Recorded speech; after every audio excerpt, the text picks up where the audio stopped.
deplorables, dregs, despicables, chumps, Neanderthals, semi-fascists, and of course those dog-faced pony soldiers.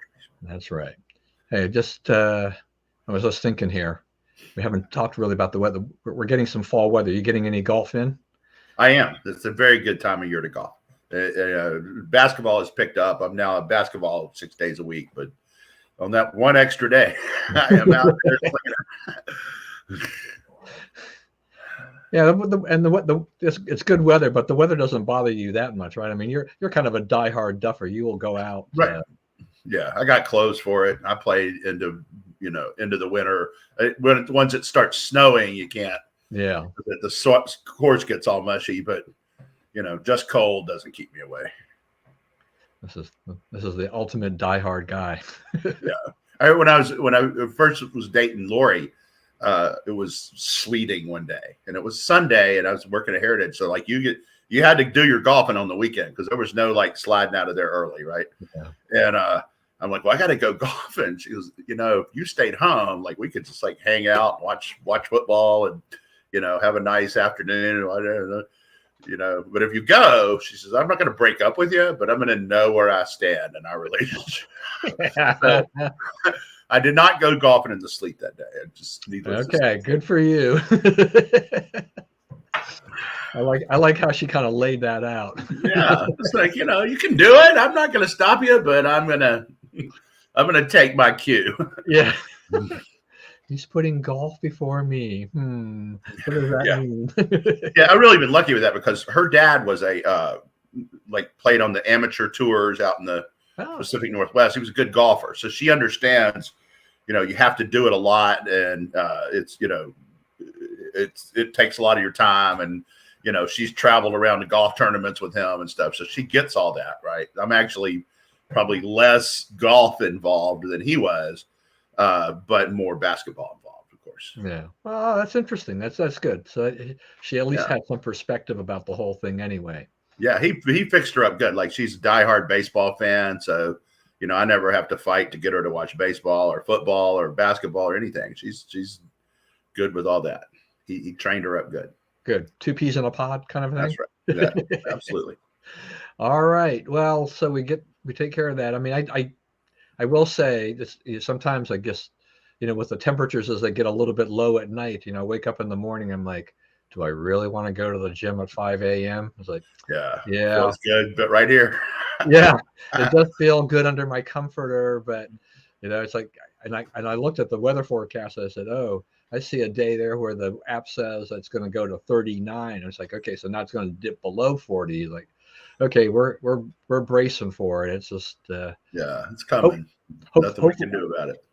But as long once again, my preference is for a pretty much snowless winter for the most part. I don't want to have to shovel it and break up all the ice. But weather is what weather is. So we may get a harsher winter. We've been pretty lucky lately. Yeah. I think I read something the other day that said we were headed for more snow than we've gotten the last few years. I don't mind like a day or so in the winter where you got to stay home, you really can't do anything, and you're sort of there with family and you cook something good, and that's okay. But like these people where that's going on, like one of my basketball buddies, he said he grew up in Buffalo. This is my senior year of high school. My job was to shovel the snow so my dad could get out to go to work.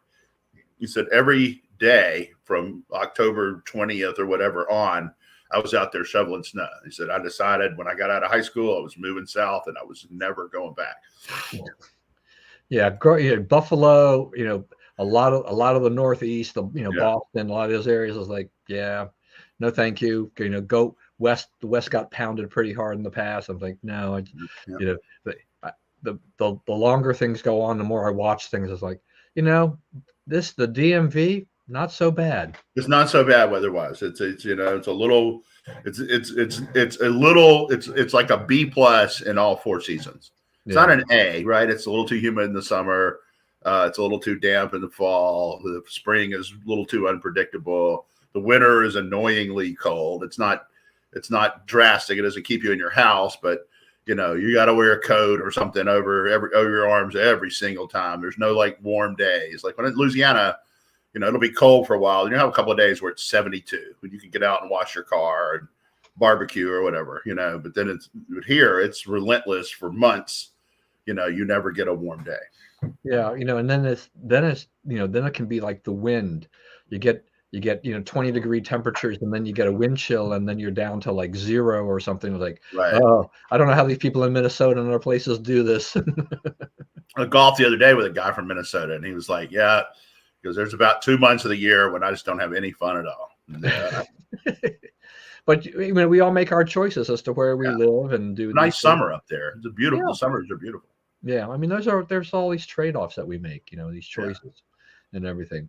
All right, obviously the news is still really being dominated by what's going on in the Middle East with Israel, and the fighting against Hamas, the bombings on the Gaza Strip. There's a lot of controversy though about this hospital bombing as to, did the Israelis actually bomb it? Did something else happen?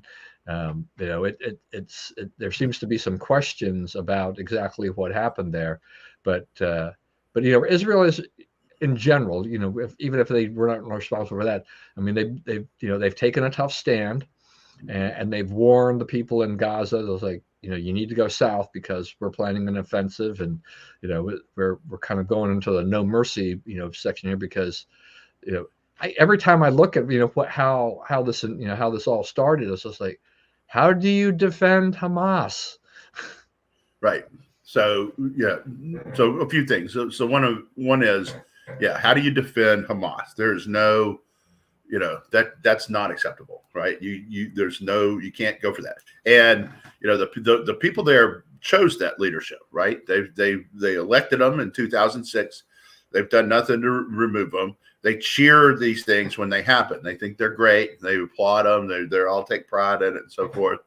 But there's a price to be paid, and now it's coming time to pay that price. And they went over. That's beyond anybody's acceptable limits to go beheading babies, attacking civilians.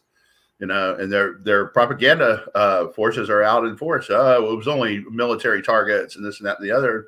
I mean, that's transparently ridiculous. So we see on our TV screens now, which leads me to another point. This is going to be a conflict that is particularly vulnerable to fog of war, disinformation. So we have to, all the things that you hear. As for the hospital, IDF released a thing. I got it this morning. I don't know when they released it. It was tape of two commanders of Hamas talking on the phone, and one of them telling the other that they had bombed the hospital by mistake, and describing the accident and so forth. I don't know. I think you're giving them credit to say that it was an accident. I could see that. I think you need solid proof of that, because it's a big PR problem for Israel if a hospital was bombed and a bunch of dead kids and so forth. So I would not be surprised if they did bomb it themselves on purpose. Yeah, I mean, I don't put anything past these guys, Hamas. I mean, you're trying to with your disinformation talking about how this all happened, but how do you what's the description of the paragliding into the concert, type of things? Like, right. That's a military target. I mean, come on. Sorry. I mean, it's not. I mean, and I saw on Facebook the other day where I guess it was the daughter of a friend of mine. Her brother-in-law's daughter, is one of the dead in all of this stuff. Oh, wow. You just feel for them. I mean, I the person on Facebook, I know her kids and things like that. She's a great person. She served in the Trump administration for a while. One of those rare Jewish conservatives, and everything like that. But it's, when these tragedies, start hitting close to home, and you're like, oh, what do you say? What do you do? I mean, I've been living, my own nightmare, and everything, but just to watch these other things happen, I probably have greater empathy now than I ever did before for what's been going on out there. And, what about, I still hear a lot of discussion about people talking about the two-state solution. I mean, what's Yeah, I think that's farther away than it's ever been. Right. I mean, I think that how can you propose to give these people a state at this point where they could raise an army and form alliances and so forth? One of the most chilling things that's happened in the last 48 hours is they're not. Iran has said, your time is up. We're coming at you. So I think Iran, it's probably bluster, because I believe that they know that, if they want to end up dead, that's a good way to do it, is messing with Israel. So far, Israel's held off the urge to attack Iran, attack strategically, which they definitely have the ability to do. And but you have, if you're going to dare them, you're going to find out what they're capable of. So when that happens, I think then you're looking at a possibility of World War III, right? You have the superpowers are aligned on the opposite sides. We've stuck our foot in it, to a point where we would have to back up our commitment. So, it could get real. It could get real serious real quickly. Yeah, I mean, it definitely has. One thing you have to remember, all this stuff, like we're at a moment of particularly inept leadership, right? We have National Security Director, Defense Secretary, President who are not good at this, who are all proven failures at this, and so now they're trying to negotiate a situation that they had their policies had a large hand in creating.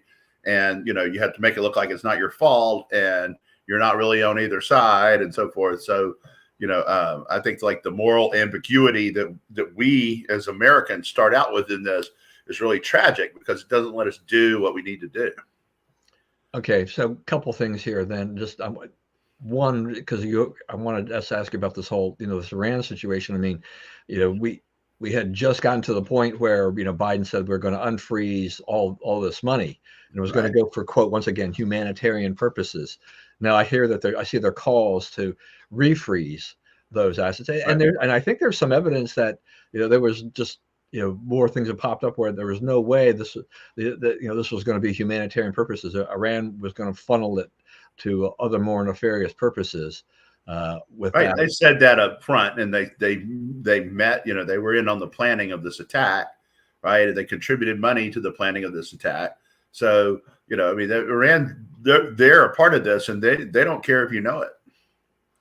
Yeah. So you have that, and then we have and we have Biden in Israel now, trying to. I'm not sure what he's trying to do. I really don't know either, because I guess all the 3 or 4 of the leaders he was supposed to meet with have already canceled the meetings.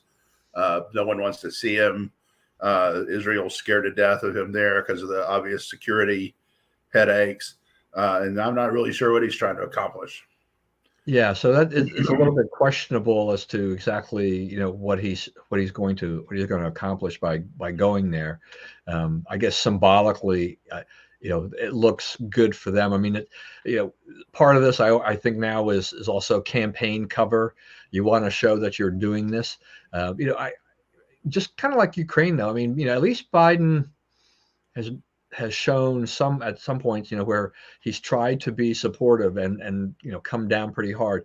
I know they're going to, they're conservatives that don't agree with him and are trying to poke holes through that. There obviously is the far left, the squad still doing what they've been doing, in their ridiculous statements and their defense of what's been, what Hamas has done and things like that.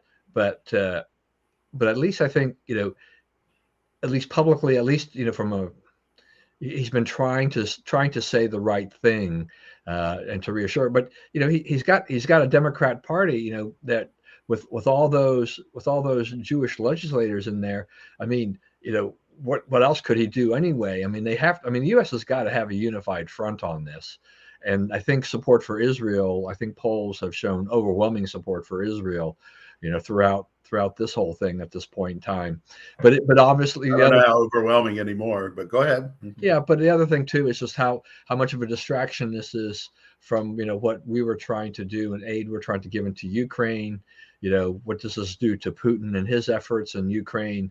There's a lot of balls being kind of juggled here. I don't have a lot of confidence that our foreign policy team and our leadership is competent enough to actually handle all of this stuff at once.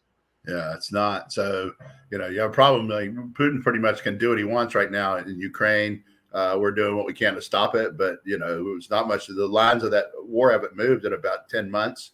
They've edged a little in Russia's favor, but not much. I mean, Russia has its land bridge to Crimea, so it access to a deep water port, which has been its historic, objective in that part of the world. And so I don't know that he's fine with the status quo and the pace of operations right now. We talked about this since it started, and we're up to, you had 604 days or whatever. It's a long time that this has gone on now. And, it is obvious that, it's in America's strategic interest to stop Russian aggression, roll it back where you can, and so forth. But this also is starting to feel like Vietnam, in that we're not making any progress. In Vietnam, you kind of had an excuse because we were defending a country. We weren't trying to conquer anything, right? And so now, defending a country, but there's a great deal that needs to be conquered now. About a third of the country is in the hands of the Russians. So we're to the question of, do you make the commitment to conquer that 1/3 of the country back for Ukraine, or do you let it go, right? And the third choice is to just keep doing what we're doing, which is spending money and sending weaponry and exhausting the world supply of defense weapons, which helps defense contractors and really no one else.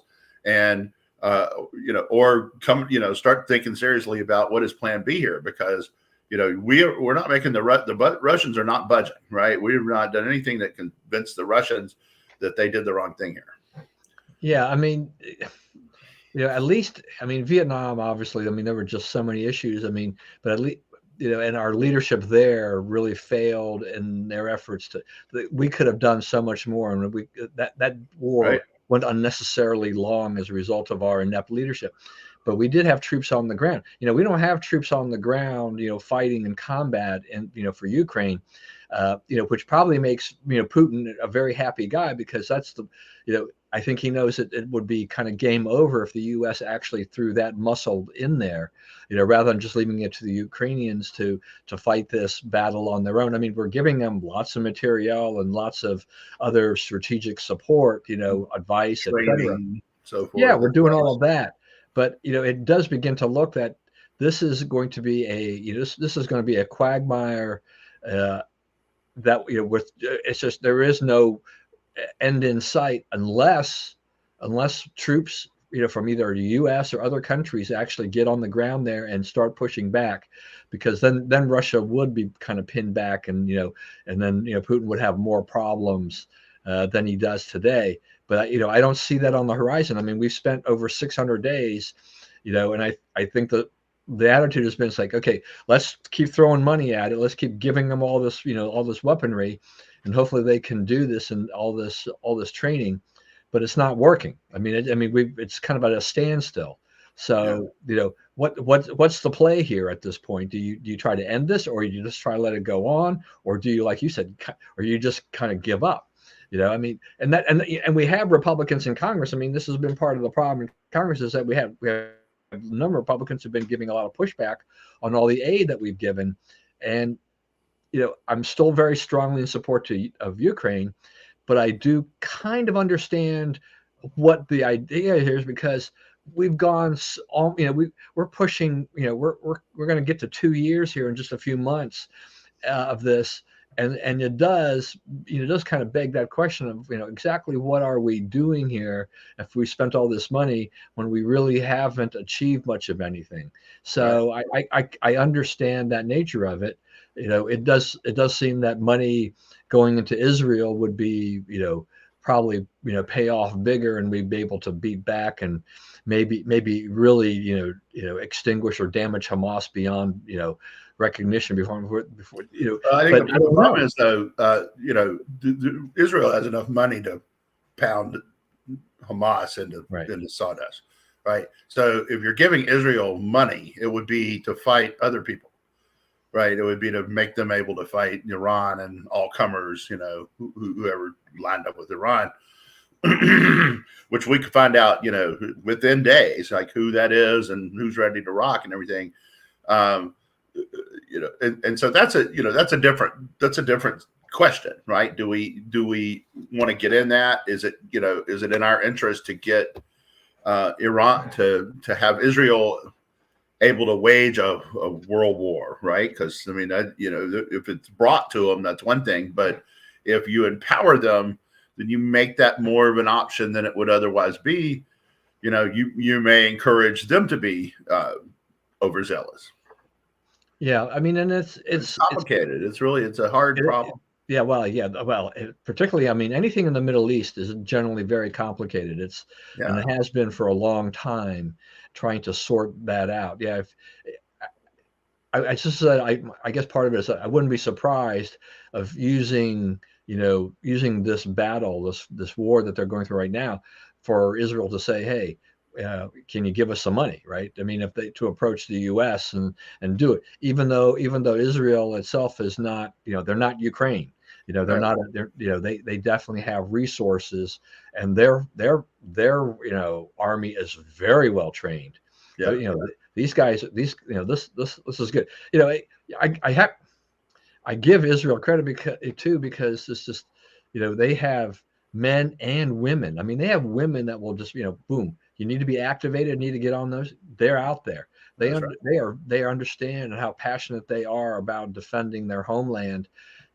We saw some of that in Ukraine of, where citizens were bearing arms and things like that, but they had no training.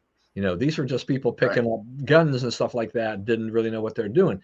In Israel, this is a well-oiled machine. It's like, Right. do you really want to take these guys on? I mean, these other forces in the Middle East, there's money behind them, but there's a lot of underground stuff, and there's a hodgepodge of stuff, and I would love to see Israel really, really, really wipe out Hamas, because it just seems like, we have these battles, and you beat them back, but they're so deeply rooted into all these underground systems and all these other things. It's like, you have got to find the root of this thing and get to it.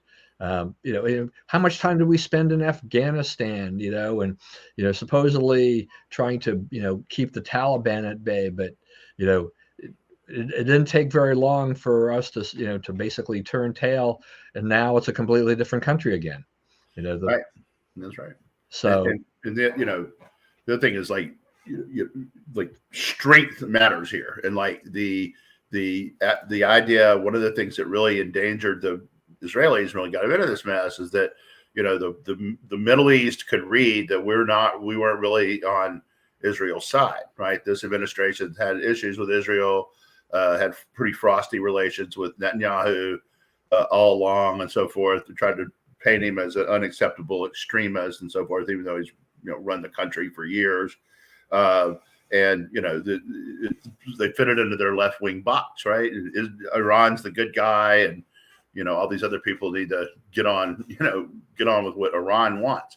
And so I think the key to Israel, the thing they have to do, is to make the people in the West Bank and in Gaza distrust Hamas, because otherwise it will be back. You have to kill every single one of them, or it'll be back. It's like cockroaches, and in the South, right? yeah. And so you have to, that means right now is going to be harsh. And yeah, some people are going to, quote, accidentally get killed, but some people got accidentally killed, a couple of weeks ago by these guys. So, when they're searching for military targets at the, music festival and whatnot, so, I think that Israel has got to finish the job here and make sure that this cannot rise again, and that the people understand Hamas brought this destruction upon you. with its actions. And so the way to keep this from happening again, if you think this is horrible, is to not align with Hamas again. Right. I mean, people who are complaining about, any inhumane treatment or the unreasonableness of, of Israel saying, warning the people in Gaza to go south. I mean, they're doing what they need to do. I mean, they're defending Israel. I mean, they were attacked. So, this is it. I mean, they're taking a very hard stand and going after this. It's like, yeah, war will always bring collateral damage. You just really can't avoid it. It always seems that the media and others they complain about the collateral damage, and I mean no one wants to see civilians, innocent women and children and things like that killed, but it's just part of war. It will happen because of how war is.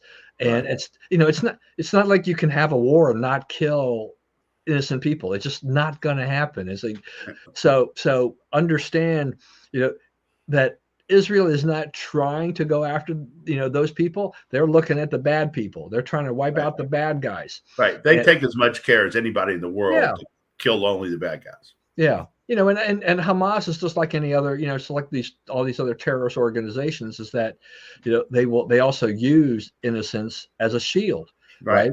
They threaten them, and so that they can be, to be protected. But there are choices that have to be made. He's like, you may have to unfortunately kill a few civilians to get to the bad guys that they were protecting. Very hard choices. I'm glad I'm not involved in military strategy or anything like that, because I think the choices are just so tough when you get down to this. Yeah, that's right.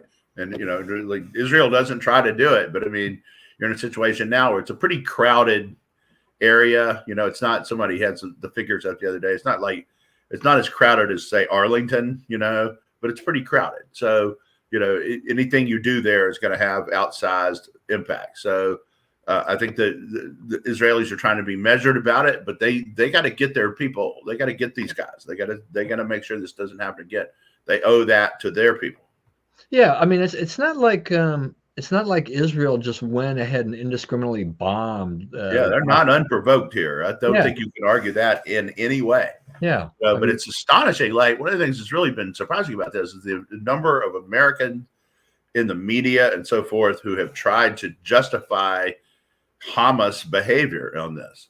And it's like, there's no justifying, beheading babies. You're not going to tell me something that says, okay, that's okay to behead babies in that case, right?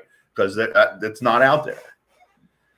Yeah, I mean, and that's why when every time I look at the squad, I'm like, where they are just so adamant, in defending what's going on the other side there. So it's like, how out of touch do you have to be, to say this and to defend this position? I mean, just put your finger to the wind. It's like, no, there's only a bunch of crazy people on your side. Yeah, read the room, right? That's like Bill Ackman has been saying. Bill Ackman, the billionaire hedge fund guy in New York. He's like, all these, Harvard, they came out, a bunch of groups at Harvard signed on to a letter saying, we support Hamas and all this stuff. And, in the letter, condemn Israel's colonization or whatever. And so he's like, I want a list of those people that are in those groups. And because we're not going to hire them. No one should hire them. So, you got some people who spent a lot of money on getting prepared to get a good job, who are now going to be, have a big black mark against them in the job market because they're a member of an organization that wrote one of these letters. And if you come out and denounce the letter and, renounce the organization, then you can save your skin here. But I mean, the people out here arguing for Hamas, and like like MSNBC is pretty much, turned over and become a full-on pro-Hamas network. Again, it's like NBC. It's alarming how far left it's gone. It's beyond CNN. It's beyond CBS. It's the most leftist anti-American news organization, major news organization in America today. So I'm trying to figure this out. I mean, okay. So you mentioned this thing about Harvard. So out of the blue, I mean, you never know how these things are going to work. So LinkedIn, right? Which I don't do a heck of a lot on LinkedIn. But I got contacted by a guy named Saeed Ahmad. So he is a law school class of 2024 at Harvard, and he's worried about this. I mean, he sent me a note and saying, my name is Saeed, and I'm he's the third year law at Harvard, and he wrote a recent piece. Oh, there was a recent. I wrote a recent post on LinkedIn about me. Oh, wrongly being affiliated with the signing of the statement. Oh, I see. I hadn't really read this message. You remember how AIM put those trucks out there? His name was on that truck. So, okay. Yeah, I hadn't paid attention to this. Now I'm just reading it really. People were watching. So AIM sent a truck driving around the Harvard campus in Boston with it had like an electronic display, and it was displaying the names of people who belonged to organizations that had signed these letters. Yeah. So I may have to forward this to Adam, and he said, I would like to provide an update and further transparency surrounding issues that I recently posted about at Harvard Law School with regards to the Harvard Muslim Law Students Association, my role, now former role as a board member. As tragedy unfolded this past Saturday in Israel, a letter was signed on behalf of the organization, which I did not know about and was not consulted about, and the contents of which I wholeheartedly reject. I did not even know the organization signed the statement until after it was already made public. I emphatically condemn this statement put forth by the collective student groups, as well as the barbaric actions taken by Hamas against innocent civilians. As many of you know, for the last few years, I've been trying to find a way to stay on the board. However, the gravity of misconduct has led me to determine I can no longer serve this organization in the current capacity. So effective as yesterday, he resigned. He still wants to build alliances between Muslim students at Harvard Law and other faiths, but he's running away. He's just like, I'm disassociating from this, in all aspects. And I don't have any reason not to believe him, because things like this will happen. Is that groups will get together and they put these things out, and later on you find out it's like, I never signed on to that, I never saw that, and then you get tarred with that. So I can see where he's trying to clear his name of this, but you kind of mentioned earlier, I mean, there are people, I mean, this guy's the third year at Harvard, right? I mean, he's looking at his future and he's like, this is not good, right? I mean, right. I don't want this, on my record, because who's going to talk to me? Who's going to hire me? So we do have that. Yeah. I mean, it's good for AIM for doing that. It's, as Mike says, you can always do one right thing every once in a while. So, but yeah, I mean, that has been part of their modus operandi. They love doing the little ad trucks and stuff like that. Yeah. And it definitely got a lot of attention. So, and it exposed the hypocrisy of Harvard and these elite Ivy League schools, I thought that was a good use of that technique too. This particular story fit real well to that kind of approach. Yeah. It doesn't always work, but but this time it obviously did. Saeed thought it was important. That's for sure. Yeah, well, it definitely got his attention. Yeah, and it's like, yeah. So I didn't realize why this guy had contacted me until now. I'm just reading this thing. So I'm gonna have to follow up with him after the show there, and point him in the right direction, since I have no influence whatsoever with these guys. But that also goes into this whole thing about the universities and what's happened on college campuses around the country with a lot of pro-Hamas demonstrations. I think it's Representative Jason Smith he's teased the idea of getting funding pulled for any university that's doing that.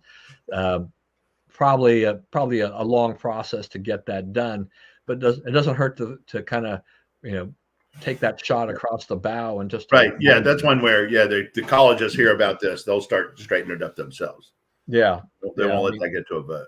but yeah, is yet another problem with our colleges and universities, Yeah. right? They're just doing this. So anybody who watches this live or watches us later, just continue to remember, watch where you're sending your children and your grandchildren, to, because there are a lot of these schools that have, they don't care. They're perfectly fine with this attitude, and it cannot and should not be tolerated at all. Uh, Spend a little bit of time here with these overseas elections. So we had both Poland and New Zealand had elections. So the ruling party in Poland lost. There's now another coalition that's taken over. I'm trying to get a read on this. I guess I'm not. Is this a bad thing, or is this kind of a just a little bit more of a moderation of the tone in Poland? I think it's a tone. They want to be a certain thing. They don't want to be confrontational, right? They want to be strong but not confrontational, which is it's a mix, right? But that's what I think they're going for. Yeah, and it doesn't appear that the change in government will change the support for Ukraine either. So, right. But I think apparently there are enough people in Poland who just got tired of whatever the government had been doing and saying, and wanted to dial it back a little bit. But it wasn't like we went from far right to far left. It looks like they may have moved maybe a little bit more towards the center of this, and so we'll have to wait and see. And I don't even know how long it is in between elections. Is this another one of those 4, 5, 6, 7 year things that happened in Europe, type of thing? Yeah, I'm not sure on that one.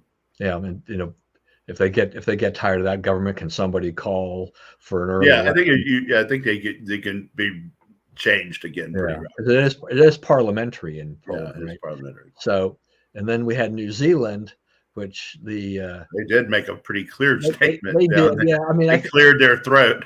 Yeah, well, I think the attention of the room. Yeah.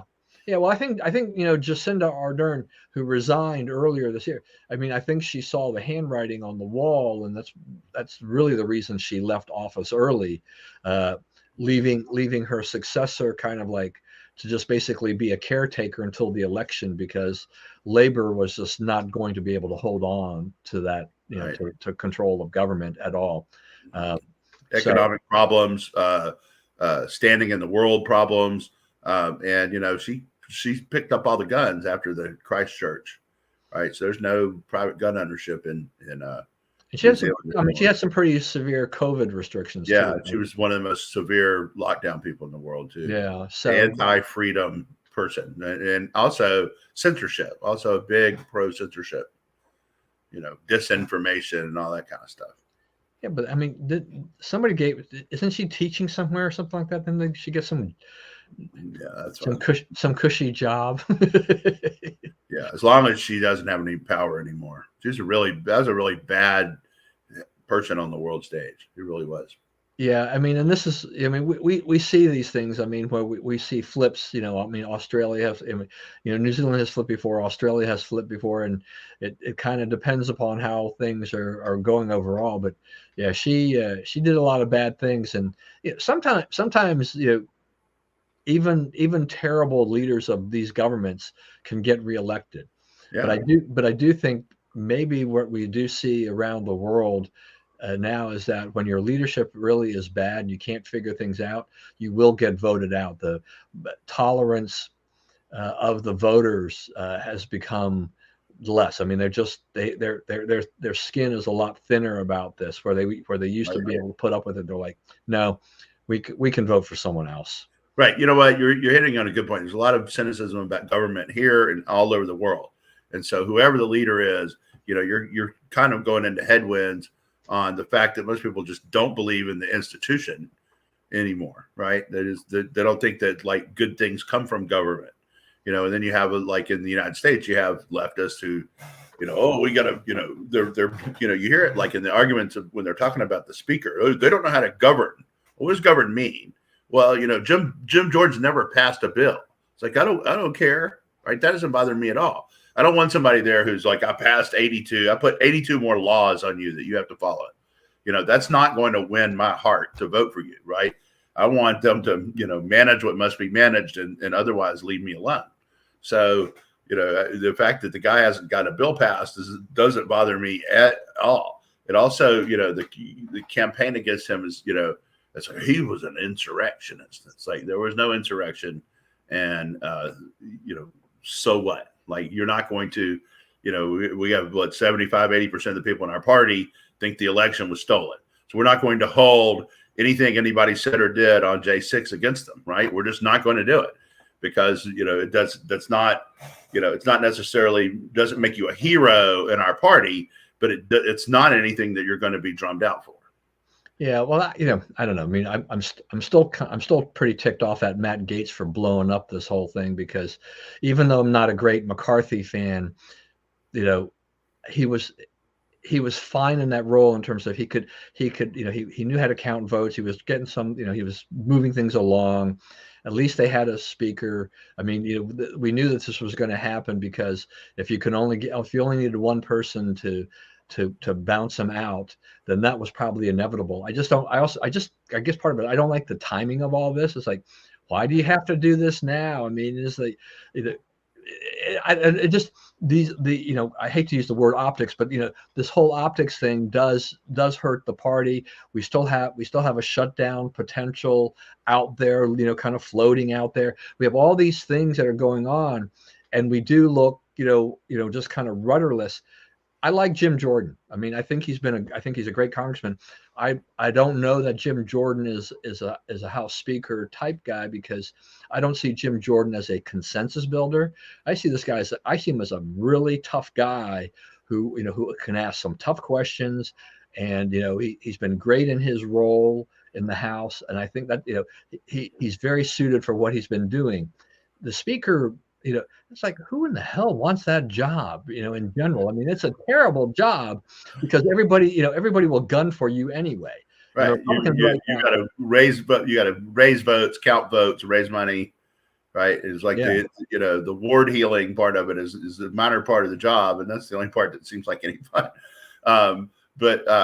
So as far as I'm concerned, McCarthy had it coming. He told him he would do 13 appropriations bills. He was trying to he passed one short-term CR and he was working on another one. So, I mean, they said, if you go that path, you'll be out. And so someone held him to account. We can debate, Matt Gaetz, all afternoon or whatever. But, he didn't do what he said he was going to do. He didn't keep his promises. And so we're going to voters and we're saying, yeah, we said we would pass the bill separately, that we would stop the omnibuses and the CRs, and we did it, right? And now, we were going right back down that road, which serves, permanent government, serves Democrats, serves big government, serves Biden, right? Because we keep, the boat keeps floating along. So, somebody needs to come along and say, we believe in these principles, and we believe in smaller government. We believe in lower taxes and lower spending, and government not being the end all be all of all exchanges in the United States. Then at some point we have to say, the guys who are not serving those ends have to pay a price, right? If there's never any consequences for not doing the right thing, why would you do the right thing? Because the right thing is harder, especially in this case. Yeah. So I'm not I hope Jordan gets it. I think he's the right choice. He's a very smart guy that no one else is close to being. There may be people there who would make better speakers, as you say, like they're more, can assemble consensuses of stuff and so forth. Although I didn't know, no names come to the top of my head right now to say on that one. But I think that, he has the support of most of the caucus at this point. And he would be aggressive about it. He would put the Republican agenda, into the spotlight and make it be acted on. He also knows which of these investigations need to be pursued and what resources are needed for that, because he was involved with a lot of that. And I don't, I think that one of the things that bothers me about this is the opposition to Jordan. I have not heard, it may be out there. I'm not saying it's not out there, but I've not heard one principled reason to vote against him. Right? Every reason I've heard has to do with petty politics. They're mad at Matt Gaetz. This shouldn't have happened to McCarthy. Whatever. McCarthy's not coming back. He got one vote. Okay, he's not. He will not be speaker again.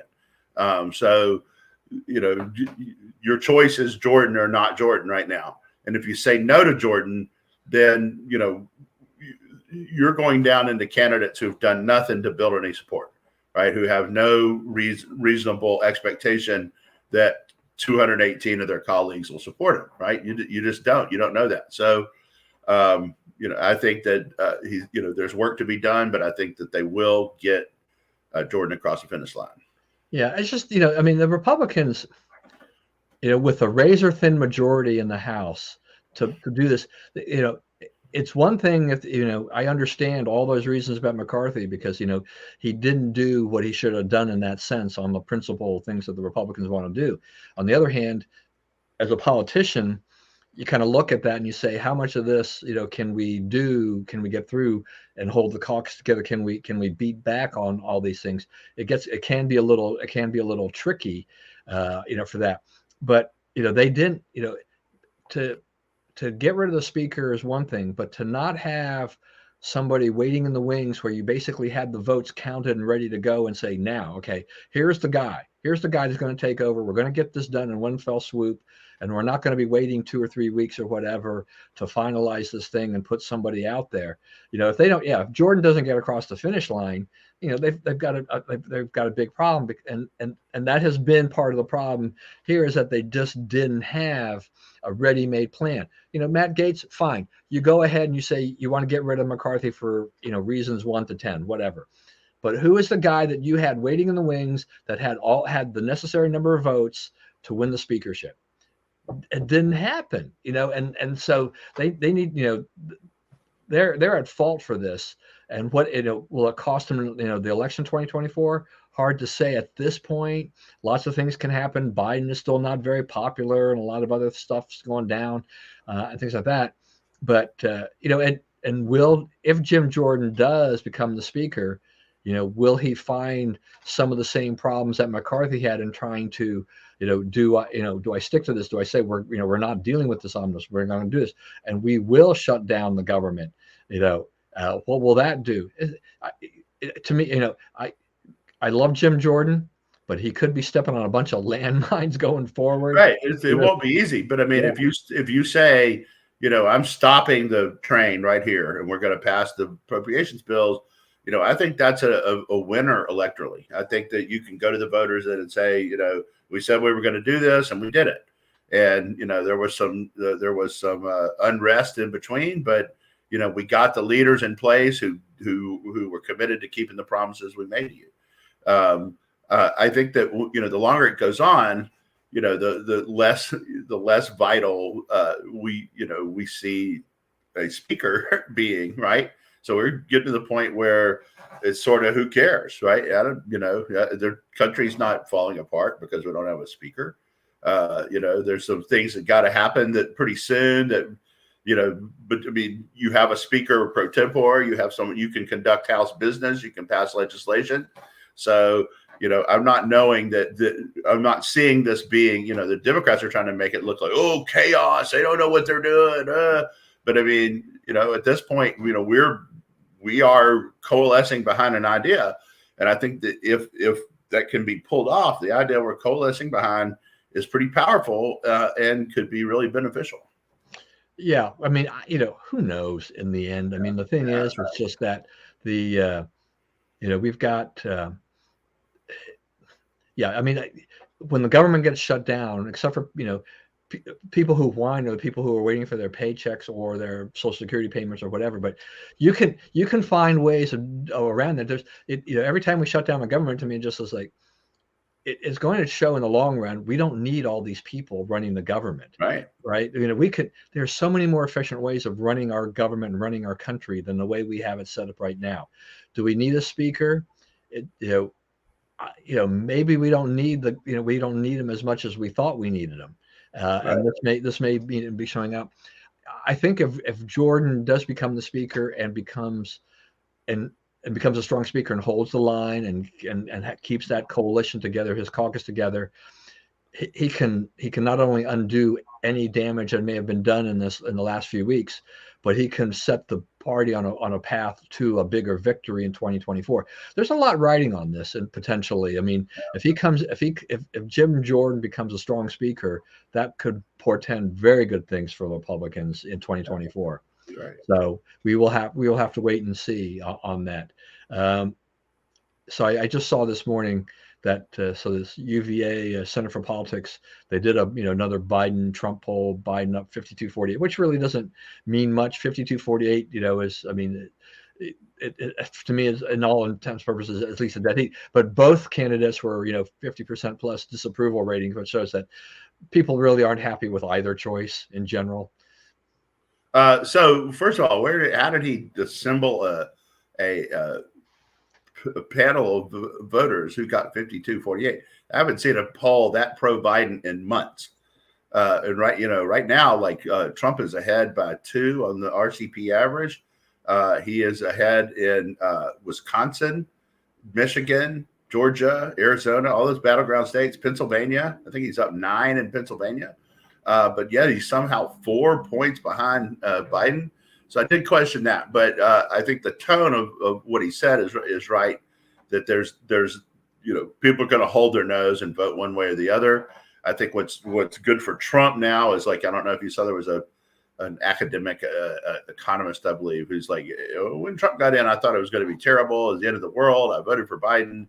I voted for Hillary, and but now, if you look back on like what he was doing versus what Biden has done, I'm probably going to have to vote for him this time because, the things he did have come out looking pretty good on the economy, on the border, on foreign affairs, and so forth.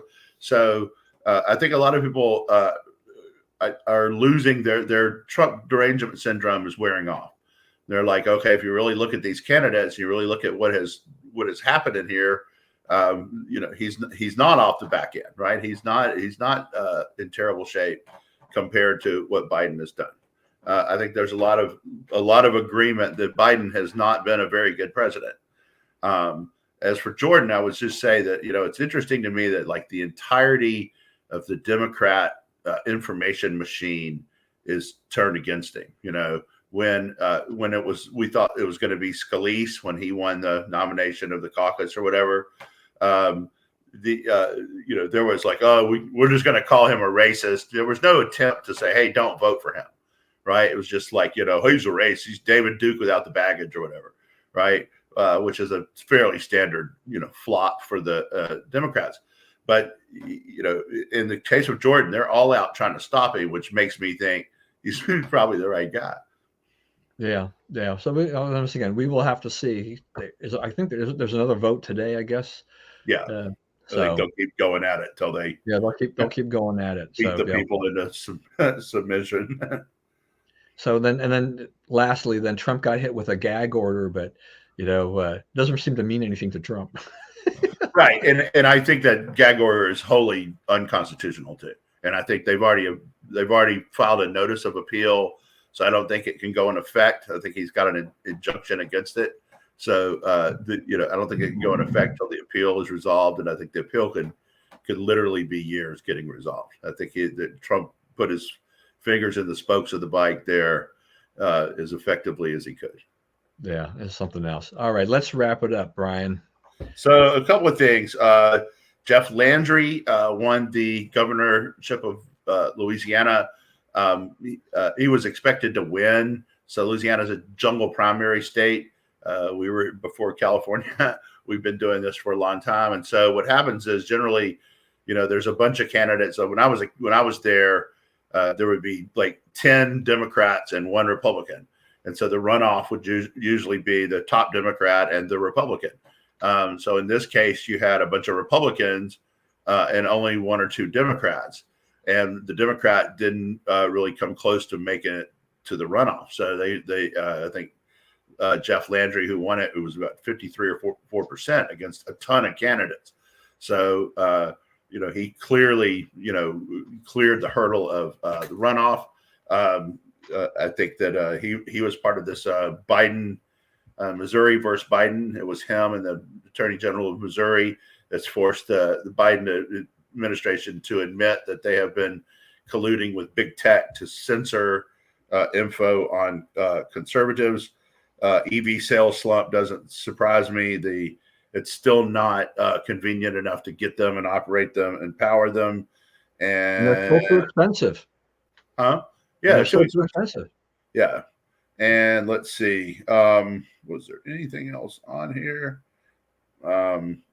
Yeah, I believe that's probably it. All right. Very good. Hope everybody enjoyed our conversation today.